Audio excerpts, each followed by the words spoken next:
Добрый день, Ваше Королевское Величество. Добрый день, Ваше Величество.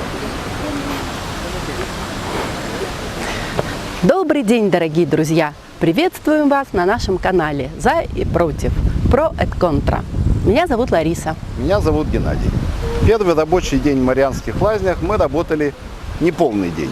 После обеда мы продолжили свои путешествия по Карловацкому краю. Итак, мы в Хебе В Хебе первый раз, первый. поэтому начнем с инфоцентра. Правильно, пошли.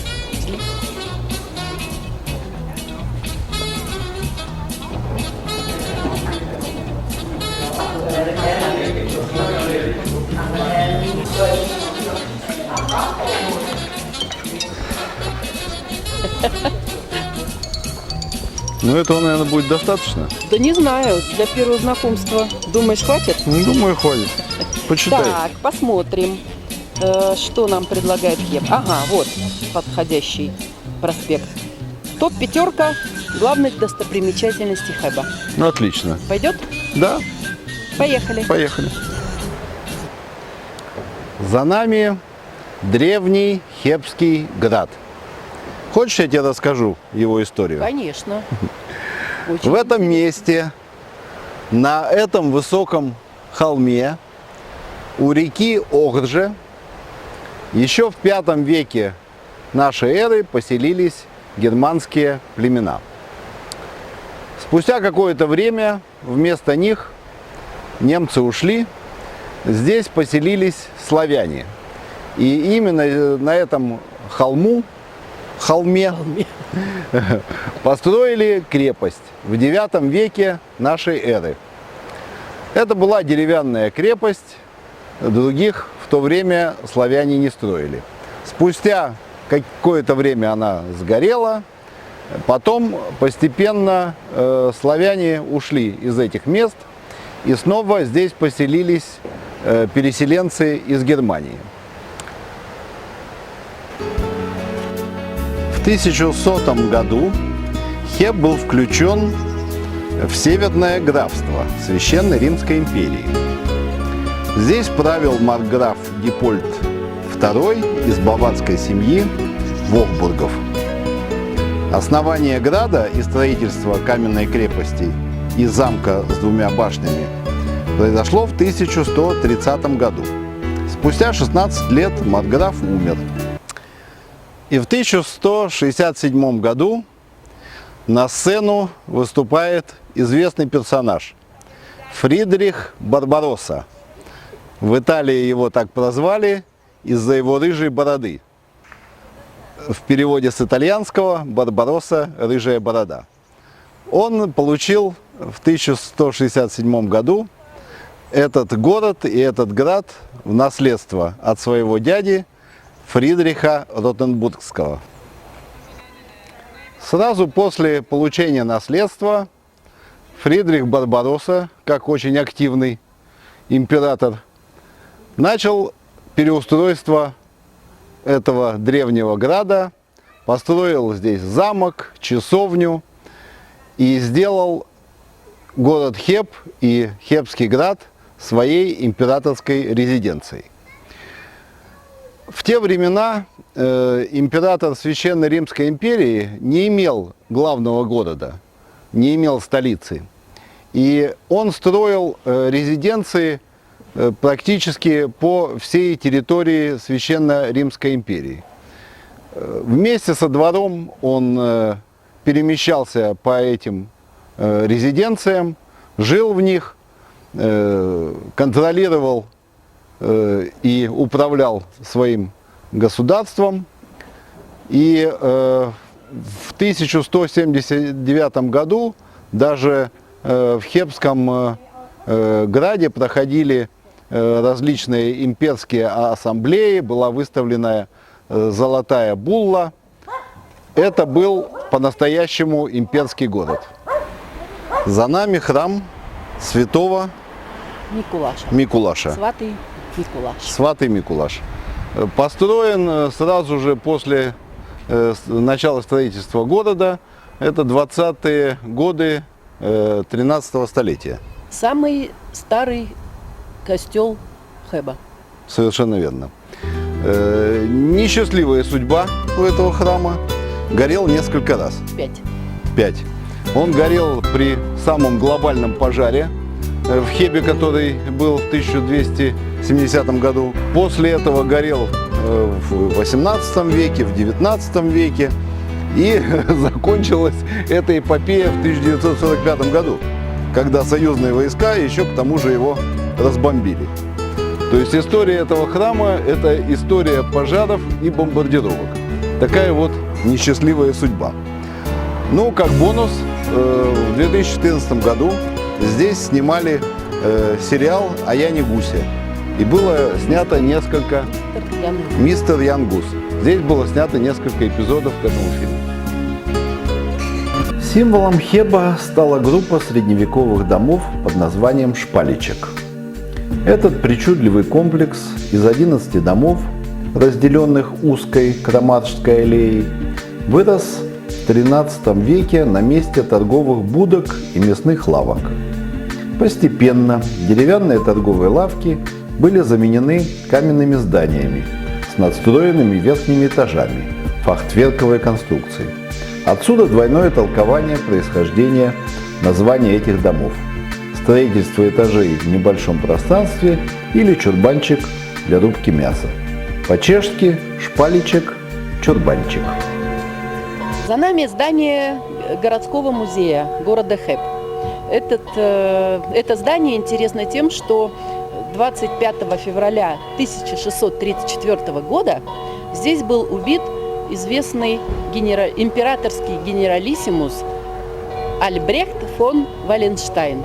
Очень интересный персонаж. Точно. Итак, Валенштайн. Это имперский генералиссимус, как сказала Лара. Генералиссимус имперских войск. Да, адмирал флота чешского происхождения, выдающийся полководец 30-летней войны. Он принадлежал к древнему чешскому дворянскому роду Валенштайнов. Семья Валенштайна принадлежала к протестантской вере.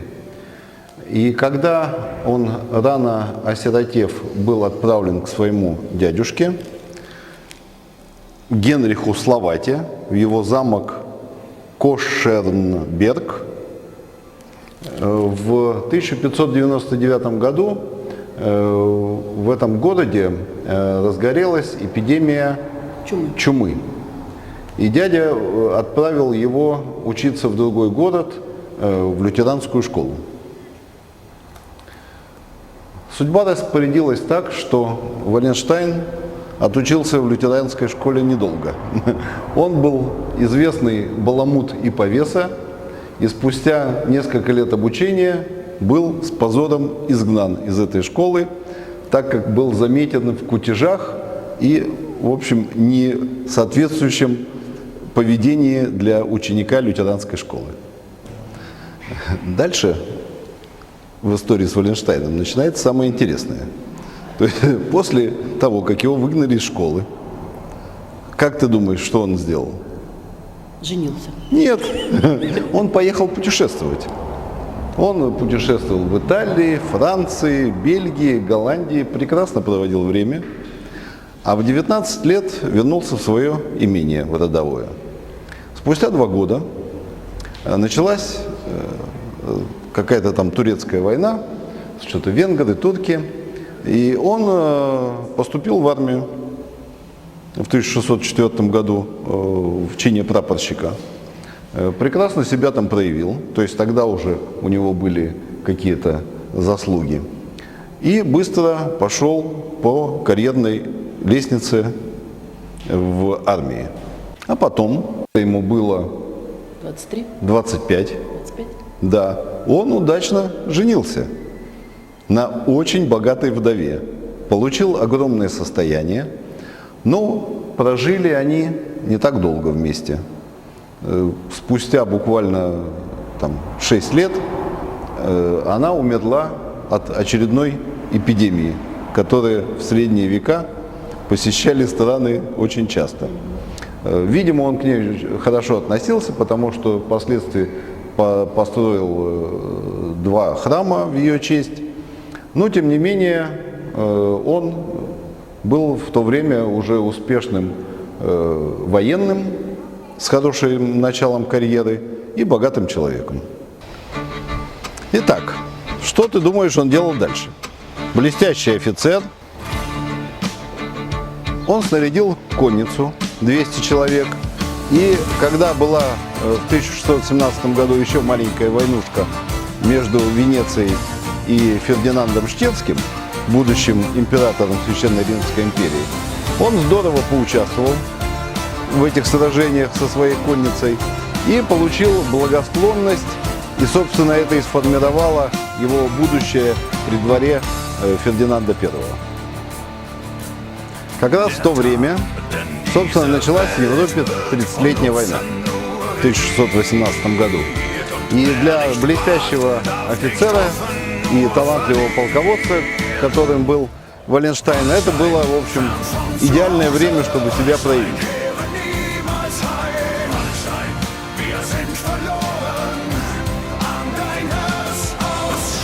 После знакомства с Фридрихом Штетским, который впоследствии стал императором, вся жизнь Валенштайна была связана, собственно, с ним и с 30-летней войной. То есть это известный герой 30-летней войны.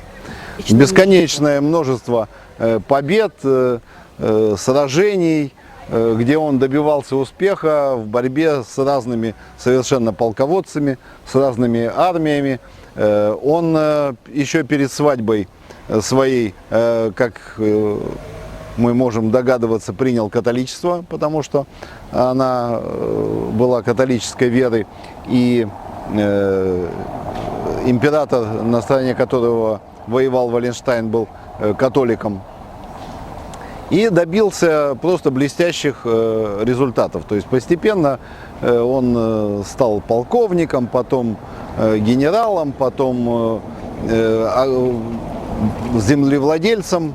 Император щедро одаривал своего генералиссимуса и землями, и почестями, и званиями. Это был блестящий действительно человек своей эпохи, владел огромными просто территориями, был очень богат. Просто на свои деньги он впоследствии снарядил 50-тысячную армию для войны на стороне императора. То есть это просто феноменальный случай в истории. Ну и, в общем, не обошлось без трагичности в этой блестящей судьбе. Блестящая карьера, огромное богатство, почет и уважение сопровождали Валенштайна долгие годы. Но постепенно он стал кичиться этим, стал заносчивым, свысока смотрел на остальных вельмож при дворе и приобрел себе много могущественных врагов. Начались интриги, козни, наушничали императору, что он вначале хочет захватить ни много ни мало чешский трон. Потом его подозревали в сговоре с протестантами. И это продолжалось несколько лет, пока император не выдержал и объявил его заговорщиком, мятежником, смутьяном. Вначале лишил всех званий, потом лишил всего имущества. И в 1934 году в этом доме, где сейчас городской музей Хеба, Валенштайна и офицеров, которые его сопровождали, убили. Так закончилась трагически блестящая жизнь блестящего полководца и богатого человека, дворянина Валенштайна. За мной монастырский сад. Здесь рядом расположен францисканский монастырь, к которому как раз он и относится. монахи трудолюбивые раньше здесь выращивали овощи и фрукты. И так длилось много-много лет. Уже ближе к нашему времени, после того, как город стал туристическим, эту заграду переделали, собственно, в сад. Здесь растут красивые розы, фонтанчик, гуляют люди, и монахов здесь мы уже не видим. Здесь же рядом, как и должно быть, за решеткой, находится Владимир Ильич Ленин. И рядом с ним маленький Юлиус Фучик. Трехметровая бронзовая статуя Ленина, работой скульптора Владимира Райха, была открыта 21 апреля 1979 года по случаю годовщины от дня рождения перед зданием вокзала в Хебе. Памятник стал ритуальным пространством хебских коммунистов. Поэтому весной 90-го года статую сняли и вывезли во двор архива, где Фучик с Лениным доживают свой век. Как и 15 лет назад, мы заканчиваем нашу прогулку по Хебу у рыцаря Роланда. В том же самом месте. В том же самом месте, который льет воду за нами. До свидания, друзья. Подписывайтесь на наш канал, ставьте лайки, Ставьте дизлайки, пишите комментарии. подписывайтесь. Мы будем... Что мы будем? Будем знать, что работаем не зря. До свидания. До Всего новых доброго. видео. До новых видео.